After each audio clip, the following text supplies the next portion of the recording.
때는 정말 이렇게 바쁘게 돌아가죠. 제가 이제 집에 퇴근을 하고 가서 딱 보면 이 리모컨을 제가 선점하기가 힘들어요. 아들 1, 2, 3호가 있으면 꼭 그 리모컨을 품에 꼭 안고 몇 번이나 간구해야 겨우 뉴스를 볼 수 있을 정도로 대부분이 스마트폰을 통해서 이렇게 앱이나 유튜브를 통해서 봐요. 또 우리 아이들 보면 가만히 있지 않죠. 막 그 리모컨을 어찌나 빨리 돌리는지 저는 딱 야 됐다 좀 그거 보자 이러면 휙휙 돌아갑니다. 그만큼 오늘 우리의 시선을 끌어당기고 또 우리가 원하고 집중하는 것들이 너무나 이 세상은 빨리 변해간다는 거예요. 자, 그 가운데 오늘 우리는 이렇게 예배 가운데 또 기도 가운데 나왔습니다. 바쁜 와중에 우리는 왜 왔죠? 또 우리는 왜 기도를 해야 하는 거죠?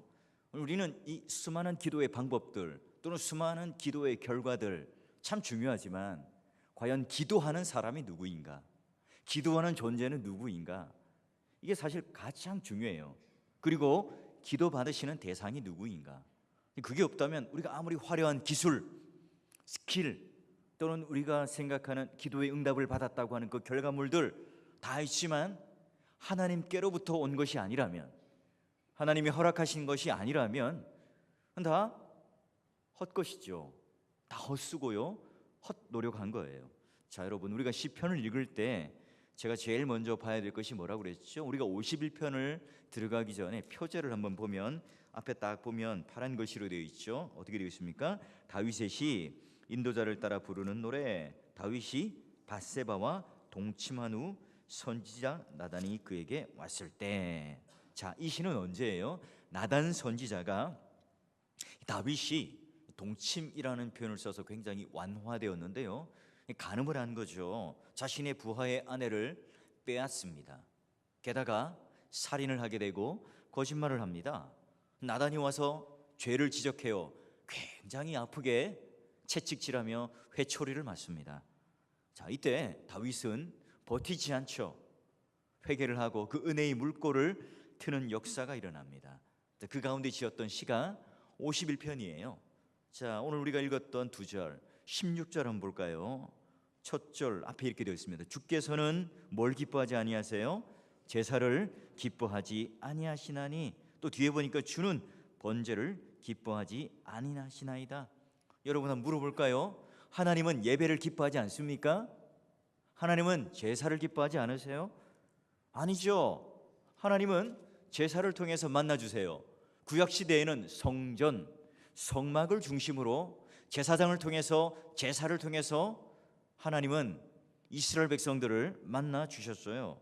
그러니 여러분, 이 말은 어떤 겁니까? 다윗이 지금 이 제사 제도를 부정하고 있고 성전과 성막에 대해서 부정을 하고 있는 겁니까? 예배 안 드려도 되는 겁니까? 예배 그냥 집에서 인터넷으로 드리면 되는 거고, 기도 그냥 집에서 골방에 대충 드리면 되는 거라고 이야기를 하는 겁니까?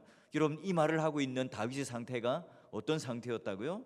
밧세바를 범하고 나단에게 한 차례 호되게 야단을 맞고 난 이후에 하나님과의 그 영적 단절, 그 침체가, 그 구원의 기쁨이 사라지는 게 얼마나 죽음보다 힘든 일인가를 경험하고 난 이후죠. 자, 이때 하나님을 만나려고 다가가는 거예요. 이 다윗이 하나님을 더듬거리며 찾겠죠. 이때 그가 형식적인 제사, 시스템적인 어떤 그런 번제, 이런 것들을 얼마나 많이 드리려고 시도를 했겠어요. 그러나 형식적이고 종교적이고 의무적인 이런 제사는 하나님께서 받아주시지 않더라, 기뻐하지 않더라 하는 의미예요. 우리는 이 종교적인 도구, 종교적인 이 시스템을 우리 편리대로 이용을 합니다. 자신의 죄는 그대로 남겨둬요. 자신이 가지고 있는 생활의 패턴들은 전혀 바꾸지 않습니다. 삶은 바뀌지 않은 채 주일날 예배를 잘 드리는 것으로, 회개를 슬쩍 한 것으로, 헌금을 한 것으로, 헌신 봉사를 한 것으로, 내가 교회 안에서 어떠한 직분과 자리와 위치를 지킨 것으로, 내가 무엇을 행한 것으로 쉽게 우리는 생각을 해버려요. 근데 중요한 것은 뭐죠? 하나님이 원하시는 게 무엇인가? 하나님이 기뻐하시는 게 무엇인가? 여기에 대한 관심 우리는 없어요. 자, 신앙의 기쁨, 신앙의 만족이 나 중심으로 되어 있는 거예요. 여러분, 기복주의는 뭡니까? 철저히 자기중심적이죠. 내가 어떤 것을 구하여 받는 겁니다. 우리 편에서 내가 무엇을 구하고 무엇을 받는가, 그게 중요한 거죠. 그러니 여러분, 신비주의도 마찬가지입니다. 체험주의 신앙도 내가 무엇을 경험했고 내가 어떤 자극적인 것을, 신비한 것을 내가 누리고 경험했는가, 다 뭐예요? 나의 만족, 나의 기쁨, 나에게 어떤 결과가 있었는가, 내가 해결받고 내가 복을 받고 내가 그 고지를 점령하는 것, 내가 성공하고 형통하는 것, 그 모든 것들이 다 뭐예요? 기도를 받으시는 하나님이 목적이 아니에요. 내가 목적이죠. 기도하러 왜 오셨죠? 내 문제 해결하려고요. 기도하러 왜 오셨죠? 내가 성공하려고요. 기도하러 왜 오셨죠? 내가 이 땅에서 세상 사람들이 부러워할, 떵떵거리며 또한 자랑하고 의시될 그런 결과물들을 가지기 위해서 온 거죠. 근데 성경은 뭐라고 말합니까? 우리의 존재의 이유, 우리의 존재의 목적은 뭐라고 그러죠? 여러분, 우리가 교리문답만, 슬쩍 일문답만 배워도 우리의 모든 존재 목적은 하나님을 기쁘시게 하는 것, 하나님께 영광 돌리는 것, 하나님께서 씩하고 미소를 지으며 내가 너를 지은 그 목적대로 기쁨을 누리며 함께 덩실덩실 춤을 추며 기뻐하는 게 바로 하나님의 우리를 지으신 목적이죠. 근데 어때요? 우리가 세워놓은 기준, 우리가 마련해놓은 결과물들, 우리가 목표로 하는 그 모든 수준들, 여러분, 우리가 기도하지만 이루지 못할 때가 많죠. 원하지만 이루어지지 않을 때가 많습니다. 내가 얼마든지 교회 안에서 신앙생활 열심히 하지만 내 아들 하나님 서울대학 가게 해주세요, 그 기도가 응답이 잘 되던가요? 안 되죠. 그 된다고 하는 말하는 사람들은 정말 극소수예요. 0.00 몇 %가 되는 그 사람들의 그런 일들이 일반화된 어떤 우리의 기도의 모습이요, 기도의 방법이요, 기도의 결과라고 가르치는 것, 여러분, 그건 오늘 성경이 말하고 있는 기도가 아닙니다. 오늘날 기독교를 보십시오. 우리의 기쁨과 우리의 만족 또는 내가 무엇을 구하여 받는 종교로 슬쩍 바뀌어버렸어요. 근데 오늘 이 다윗은 어떻게 말해요? 제사를 기뻐하지 않는다, 우리의 번제를 기뻐하지 아니하신다.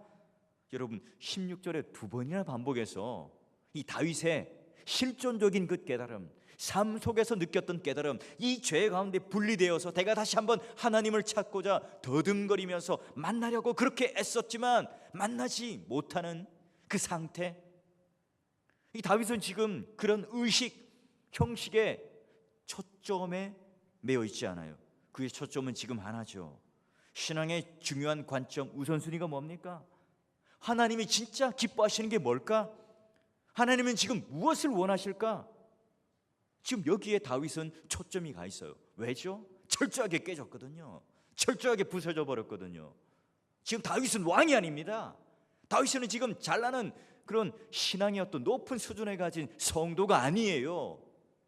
아주 치욕스럽고 창피하고 다른 사람 앞에 내놓기도 부끄러운 그런 간음죄를 저지르고 들켜서 지금 나단 선지자에게 맞고 하나님 앞에 넙지고 엎드려서 나오고 있는 죄인이요, 예배자가 되고 있는 거예요. 여러분, 그러니 내가 얼마나 열심히 하는가, 내가 어떤 형식을 가지고 있는가가 중요한 게 아니에요. 하나님께서 노 해버리면 아무것도 아니에요. 아무리 열심히 하지만, 내가 아무리 내 만족과 내 노력으로 쌓고 또 쌓고 많은 것들을 가져가지만 하나님께서 받지 않으면 꽝이죠. 우리는 항상 물어야 합니다. 기도회에 나왔습니까? 하나님께서 무엇을 요구하시는가? 무엇을 받으시는가? 무엇을 원하시는가? 하나님께서는 어떤 것을 기뻐하시는가? 이걸 우리는 본능적으로, 본질적으로 물어야 하는 것이죠. 이게 다윗의 아주 중요한 질문이기도 하고요. 지금 저와 여러분이 오늘 기도회에 나와서 우리가 얼마나 많은 숫자가 모였는가, 아니면 어떤 사람이 나왔는가, 이게 중요한 게 아니라 오늘 나는 본능처럼 하나님 앞에 하나님이 기뻐하시는 게 뭘까? 하나님이 원하시는 게 과연 뭘까? 여러분, 이 다윗 왕은요 부자였습니다. 능력이 있었죠. 얼마든지 어느 누구도 따라오지 못할 거대한 성대한 제사를 드리고 번제를 드릴 수 있는 능력이 있는 사람이었어요. 천천의 수양, 만만의 어떤 그런 소들을 가지고 제사를 드림으로 모든 사람들을 압도하는 그런 멋지고 능력 있는 제사를 드릴 수 있죠. 그러나 그 숫자, 그 모든 그런 성대함에 하나님 마음은 움직이지를 않아요. 화려한 제물과 그 제사에 하나님은 흔들리지 않으시는 분이죠. 여러분 어때요? 하나님은 헌금의 액수를 보실까요? 보시지 않을까요? 난감하시죠? 보시죠. 하나님은 드린 액수와 함께 자신을 위해 남긴 그 액수까지도 하나님께서는 보세요. 물론 우리는 드린 액수만 보게 되죠.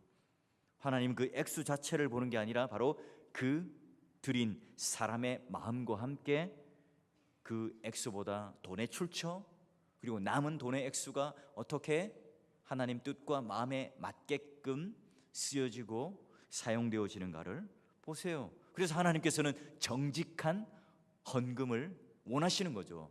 하나님은 가난뱅이가 아니시죠. 우리는 하나님 앞에 내가 남는 것 계평으로 뭔가를 구워주거나 주는 게 아니에요. 헌금은 그게 아니죠.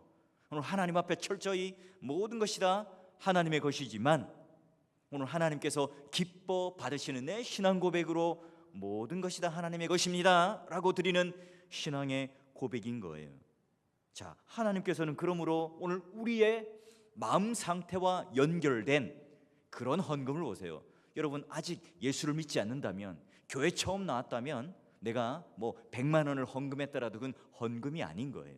왜요? 내 마음과 하나가 된 내 신앙의 고백이 아니라면 겉으로 보면 헌금일 수는 있겠지만 하나님께서 받으시는 예물이 아닐 수가 있겠죠.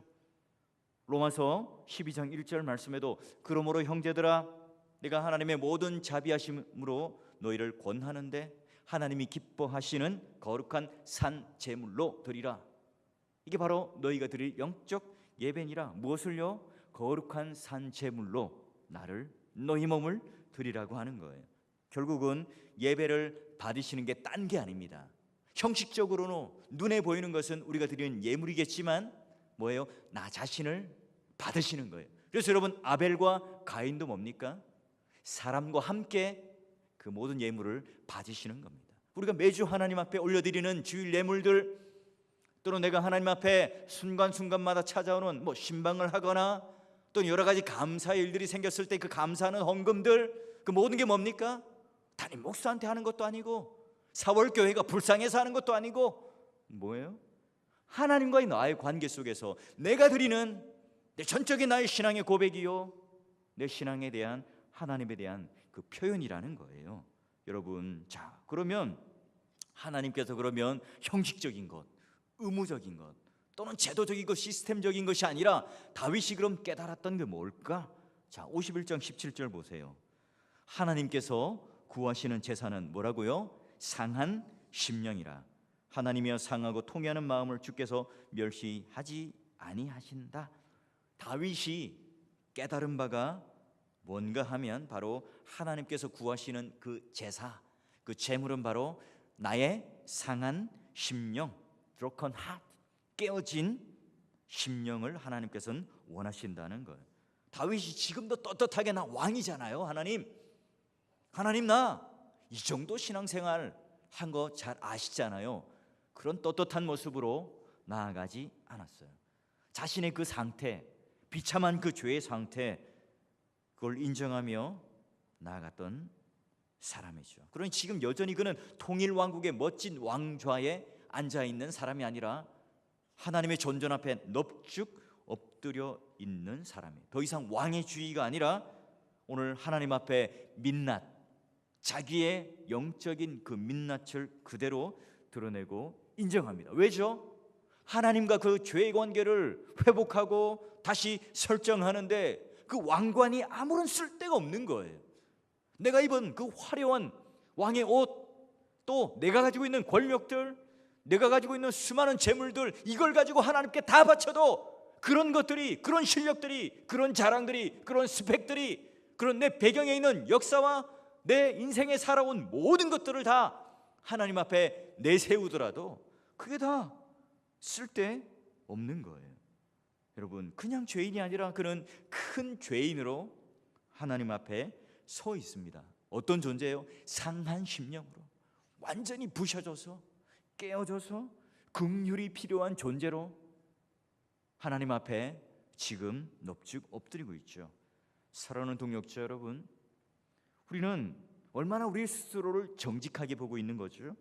우리는 정말 불쌍한 존재라고, 얼마나 자랑할 게 없는 존재인가, 나는 아무것도 아닌 존재, 나는 정말 붙들 수 있는 게 아무것도 없구나, 모든 것을 내려놓아야 한다, 이런 고백들을 매번 예배 때마다 그 상한 심령을 가지고 그것이 나의 제사가 되고 제물이 되어서 여러분 나오고 있습니까? 아니, 그냥 사람들이 괴롭히니까, 진짜 내가 빚을 지고 어렵게 사니까 그 환경 때문에 너무 내 신세가 처량해서 그런 마음 때문에 파산한 진짜 내 삶의 환경 때문에 내가 상한 심령을 가지고 온 게 아니라 더 깊은, 더 본질적인, 내가 하나님 앞에 그 진리의 빛이 딱 나에게 비춰올 때에, 십자가 베네가 딱 세워졌을 때에 내가 어쩔 수 없이 하나님 앞에 항복, 그 하나님의 영광, 그 진리의 빛 앞에 정직하게, 하나님, 제가 죄인입니다, 아무것도 가지고 하나님 앞에 내세울 게 없습니다. 여러분, 이걸 가지고 나옵니까? 오늘 이 다윗이 그걸 깨닫는 게 바로 하나님의 은혜예요. 이 구약의 시대예요. 여러분, 누가복음 18장에 예수님께서 바리새인의 기도와 세리의 기도의 그 비유를 들어 꾸짖고 있어요. 여러분, 바리새인은 어때요? 나는 일회에 2번씩 금식하고 또 소득의 11조를 드립니다. 저기 있는 저 세리와 같이 죄인이 아닙니다. 시장 한가운데 서서 초췌한 모습으로 사람들에게 보여주기 위한, 하나님 앞에 대면하고 하나님 앞에 서 있는 것이 아니라 수많은 사람들 앞에 자기의 종교적인 위선을 자랑하기 위하여 그 기도를 사용해요. 그가 말씀을 이용하죠. 그가 믿었던 그 종교를 가지고 사람들을 짓누르고 억압하고 있습니다. 하나님 앞에 엎드리는 것이 아니라 자신을 자랑해요. 세리와 비교를 하죠.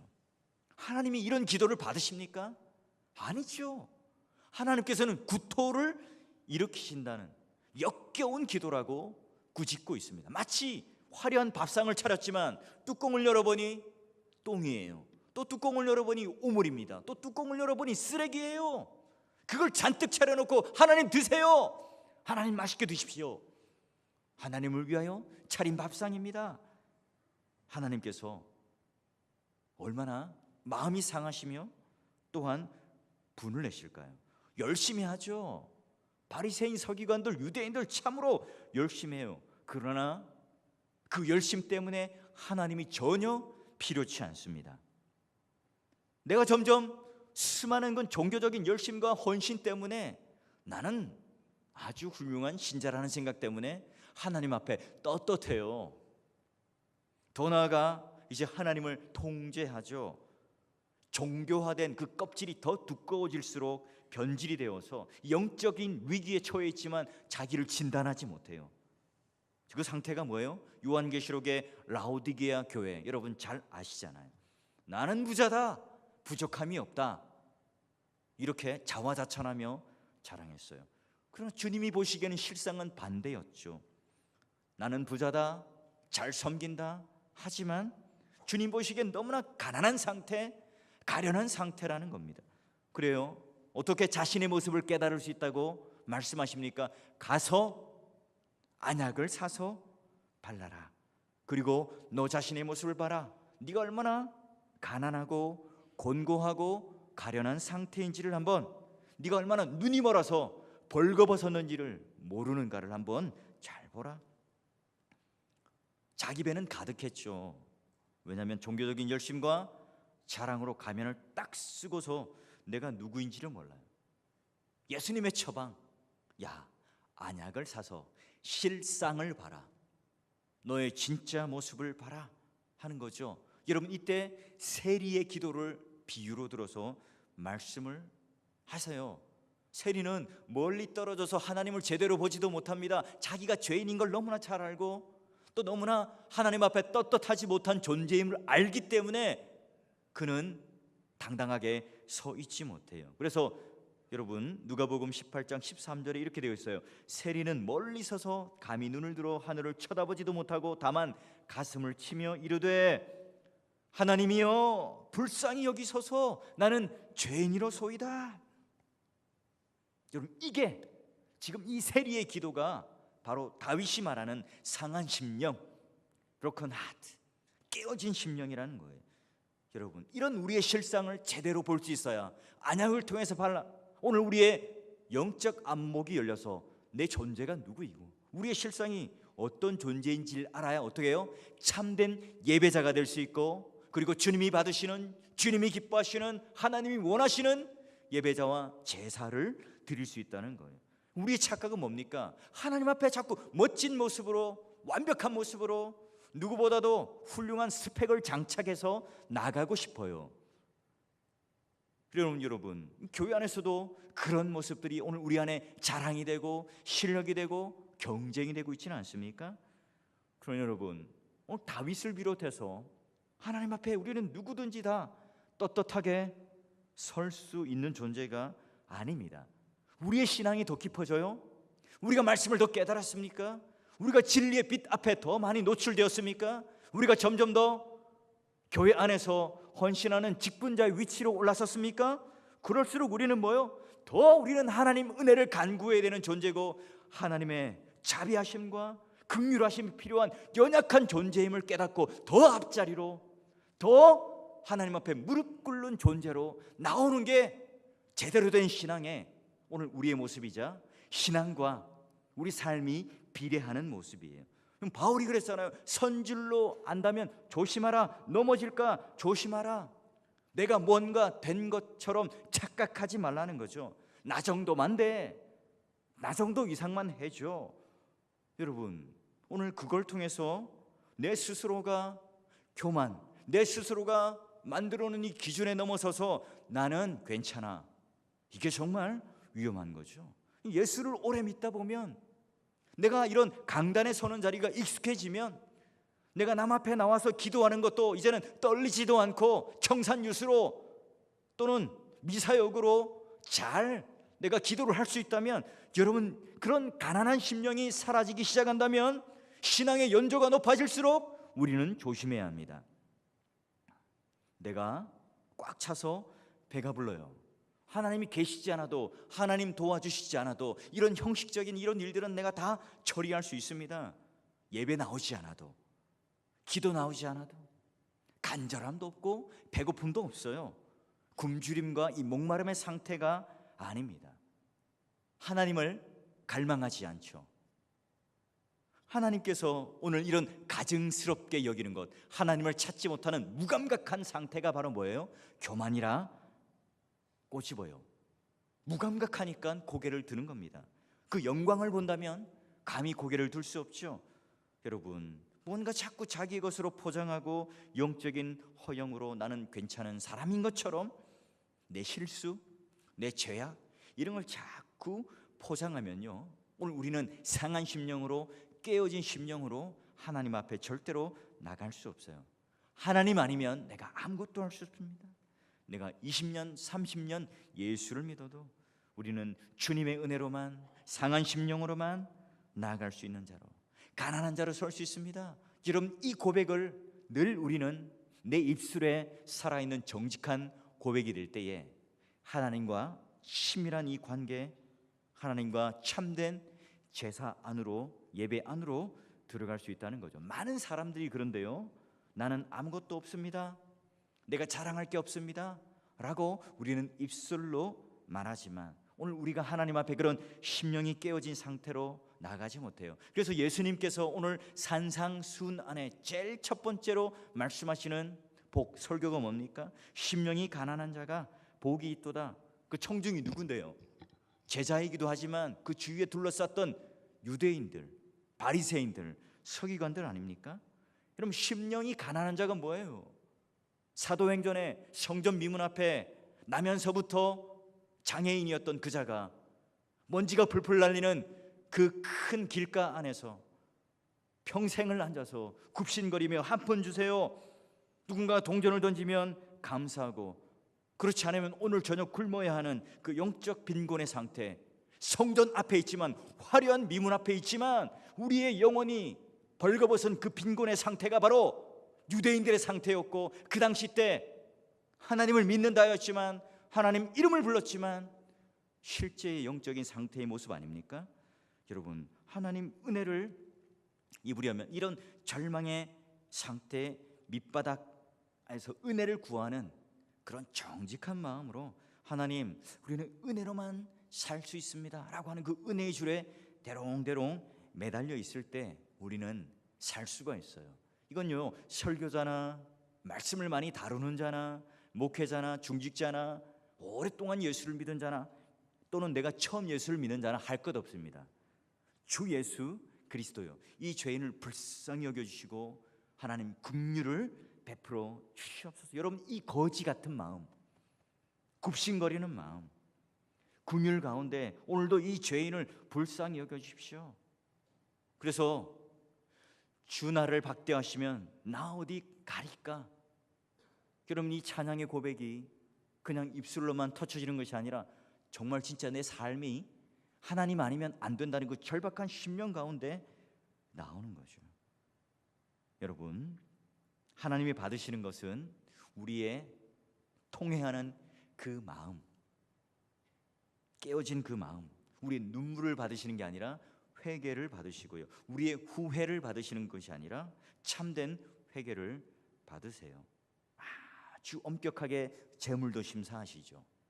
그러나 그 엄격하게 구분하여 낸 그 재물, 그것보다 더 중요한 것은 아무거나 받지 않은, 대충대충 받지 않으시는 그 하나님께서는 절대로 타협이 없는 그 재물, 바로 오늘 우리 편에서 대충대충 넘어가서는 안 되는 깨끗한 그 재물, 상한 심령으로 내가 모든 것을 다 하나님께 의탁하는 그 심령을 하나님께서는 찾으시는 거죠. 기뻐하지 않은 불량품, 온전치 않은 그 재물을 드렸던 말라기 시대, 하나님께서 코웃음치죠. 그 재물 좋죠, 좋아요. 그러나 그 재물 자체보다 재물을 드린 사람의 그 상태를 하나님께서는 꾸짖으시고, 오늘 너희가 과연 받을 만한 재물이 뭔가 묻는 겁니다. 여러분, 토마스 왓슨이라는 그 기도에 관련된 책을 많이 쓰신 우리 청교도 선배가 있어요. 그분이 참된 회개란 6가지 단계를 거치는데 이렇게 말합니다. 첫 번째는 죄를 봐야 합니다. 두 번째는 그 죄를 슬퍼해야 되고요, 그 다음에 죄를 세 번째 고백해야 됩니다. 그 다음에 이 죄를 부끄러워할 줄 알아야 돼요. 수치감을 느낄 줄 알아야 돼요. 다섯 번째, 죄를 미워할 줄 알아야 하고요, 여섯 번째, 죄에서 돌이켜야 합니다. 이 6가지 단계 중에 하나라도 빠지면 참된 회개가 아니라고 말을 하고 있습니다. 여러분, 이 다윗이 구약 시대에 이런 걸 깨달았던 거 얼마나 충격적입니까? 정형화된 그 제사, 재물, 눈에 보이는 것들이 선하게 펼쳐지던 그때에, 야, 이거 형식이 아니야. 내 마음이 과연 이 재물과 함께, 정말 흠없는 재물과 함께 내 자신이 흠없는 상한 심령을 가지고, 깨어진 심령을 가지고 십자가 앞에 녹아진 내 마음을 가지고 나아가고 있는가? 그 제사를 하나님께서는 기뻐하셔. 이런 혁명적인 깨달음을 가졌던 거죠. 여러분, 우리는 왜 애통하지 못합니까? 왜 우리는 이 다윗과 같은 왕의 위치에 있지도 못한데 뻔뻔한 자로 나아가는 거죠? 왜 우리는 신앙을 잘한다고 생각하고 세련되고 멋진, 그리고 괜찮은 사람이라고 생각합니까? 진리의 빛이 계속 나를 향하여 조명하는 것을 느끼지 못할 때 우리는 그럴 수가 있는 거예요. 이사야 6장 5절에 뭐예요? 화로다 내가 망하게 되었도다. 강렬한 그 진리의 빛 앞에 선 이사야 선지자가 고백했던 것처럼, 오늘 우리는 다시 한번 하나님 앞에 내 마음이 단단하게 굳어져 있고 움직이지 않다, 견고한 모습으로 늘 그런 멋지고 아름다운 모습으로 포장되어서 나가는 것이 오늘 우리의 신앙의 모습이라고 생각한다면, 오늘 신앙의 기준, 기도의 모든 기준이 내 만족, 내 요구가 어떻게 쥐어지는가, 여러분 이걸 붙들고 있다면 오늘 나의 자랑, 내가 치장하고 있는 내 직분과 경력 쌓아놓았던 이 모든 것들을 다시 한번 내려놓으시고 하나님 앞에 정말로 이 가벼운 위로가 아니라 진정으로 깨어진 그 심령으로 하나님께서 진짜 만져주시고 위로해 주시는 하나님, 저는 여전히 죄인입니다. 가벼운 고백이 아니라 내 가슴 깊은 곳에서부터 나오는 배 안에서부터 끓어오르는 그 울부짖음을 통해서 하나님, 저는 가난한 자입니다. 내 안에 어떤 선한 것도 없습니다. 주님, 긍휼히 여겨주셔야 하고요. 저는 절망적인 상태에 있을 수밖에 없고요. 내가 나를 바라볼 때는 전혀 소망이 없는 존재입니다. 하나님, 이 상한 마음 아시죠? 남들이 보기에 다 괜찮게 여기지만 하나님 저를 잘 아시잖아요. 하나님, 이 밤 저에게 눈을 열어서 정직하게 나를 볼 수 있도록 해주세요. 형식받지 않으시는 하나님이시잖아요. 내 상한 마음, 상하고 통해하는 마음, 죄로 인해서 상해진 이 모든 마음, 하나님 다시 한번 나를 세워주시고 오늘 하나님께서 진리의 빛을 비춰주셔서 뭔가 어떤 신비한 것을 쫓는 것이 아니라 정직하게 성경 말씀 안에 진리의 빛 가운데 기도자로서 내가 진정한 그 모습을 가지고 하나님, 내가 가난한 자로 왕의 왕관도 벗고요, 옷도 벗고 내 모든 것을 다 벗겨내고 형식적인, 그리고 내가 가지고 왔던 모든 짐승과 재물과 멋진 그런 능력들을 다 내려놓고 내 마음부터 하나님 열어서 정직한 모습으로 깨어진 심령으로 하나님 앞에 나아가니 주님 그 손길로 회복시켜 주셔서 내가 제사가 되고 내가 산 제물이 되어서 하나님 받으시는 영적 예배가 되고 기도의 시간이 될 수 있도록 해주세요. 여러분, 오늘 이게 여러분 기도의 제목이 되시고 그런 하나님 앞에 우리의 모든 일평생이 우리의 모든 위선과 가면의 신앙을 덜 벗겨내고 더 신앙의 연조가 높아질수록 더 낮아지고 더 겸손해지는 그 윤리적인 문제 때문이 아니라 하나님을 더 깊이 경험으로 말미암아 더 상대적으로 비례해서 내 상한 심령을 바라볼 수 있는 영적인 안목을 가지고 하나님과 더 깊고 친밀한 교제를 나누는 승리를 할 수 있는 여러분 되시기를 주의 이름으로 축원합니다.